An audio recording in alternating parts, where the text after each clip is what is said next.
yesterday was something of a learning experience, but I think I've sort of narrowed it down and I think I know what I'm doing in the materials tab a little better than I did yesterday. So, in the on the subject of like glass, ghost material, just things that you can kind of see through, but you can still see that there's an object there. Uh, I think I can achieve that pretty well now. So if I go into the materials tab and we actually go into a material, we can do, it just worked last time. So I think I'm just going to do the whole ray tracing thing.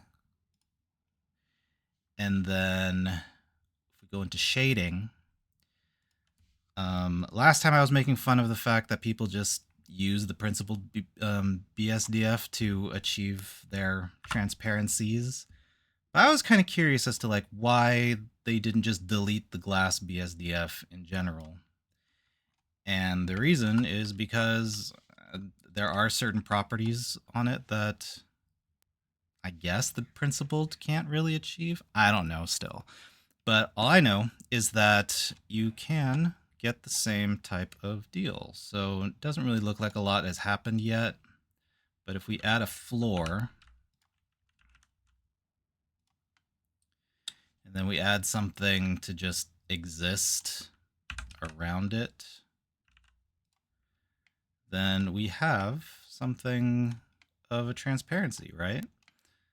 You can see that there is an image in the cube, but it's a little bit prismy. So the way that I've seen two people solve that problem is we change this, the thickness from sphere to slab.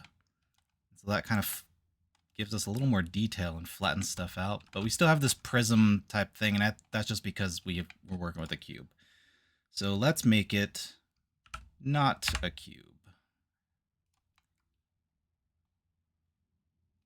And we actually have something of a window now, something of a barrier. So that's kind of what I thought I was going to start off with yesterday, but then it ended up being the circus of what the heck is this settings tab? So starting from this point, I'm going to see how far I get in absorbing these different glitch methods. I'm just going to start with one, and then when things kind of start becoming not irrelevant, but just not applicable to my version of Blender, then I'll kind of jump to another one, and that's kind of how I generally do things in Blender. So let's see how far I get.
Alrighty, so as the crickets start up, I went down a bit of a rabbit hole, as I usually end up doing. And so what I ended up doing was taking the node graph, or the shader graph that I was instructed to make, copied it all, and then dragged it down here, I deleted the glass BSDFs and these two nodes here, and I replaced the glass with principled, and I just left these gone. And this is the principled version of all of that. And it's further away from what I have it in my head than what we had accomplished before I cut the recording and started up this one. Yeah, you can make the principled BSDF do a lot of things that the glass does, but I think because of this alpha channel inclusion and the transmission weight, there might also be something with the specular that I'm not doing, but it either requires more nodes like this transparent BSDF that doesn't really seem to help all that much. In fact, might even harm everything and just take away the entire effect altogether. But I don't know, it just doesn't do the same thing, and it's harder to like actually manipulate stuff. Like all I'm getting is this like white noise, like this TV white noise across the entire thing instead of isolated to my subject. So in contrast, let me disconnect the principled BSDF and let's go back to, let's go back to our glass version. So let's activate this material output, connect it. So here we have it all isolated into one subject. The only thing I don't like about this, and what I came up with, what my final result was, is drastically different from the videos that I pulled the information from.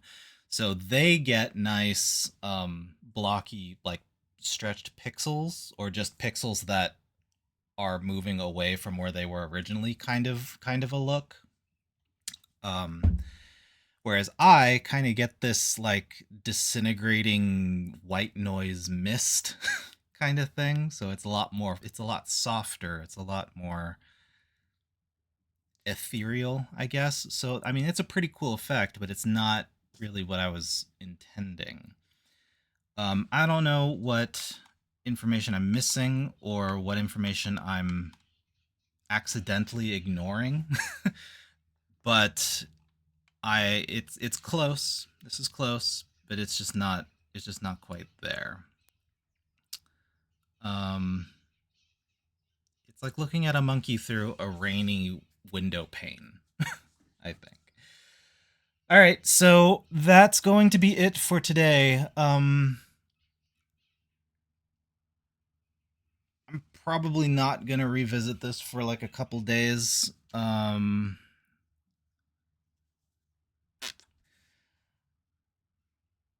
Yeah, I don't know what I'm going to do next, but it's not going to be this glitch effect. I gave it a shot, and it's not quite there. I need to do a little more research, and if worse comes to worse, every Blender artist, I'm convinced, worth their salt, has more than one version of Blender on their computer. So I have 4.2, which is the version that you see over here.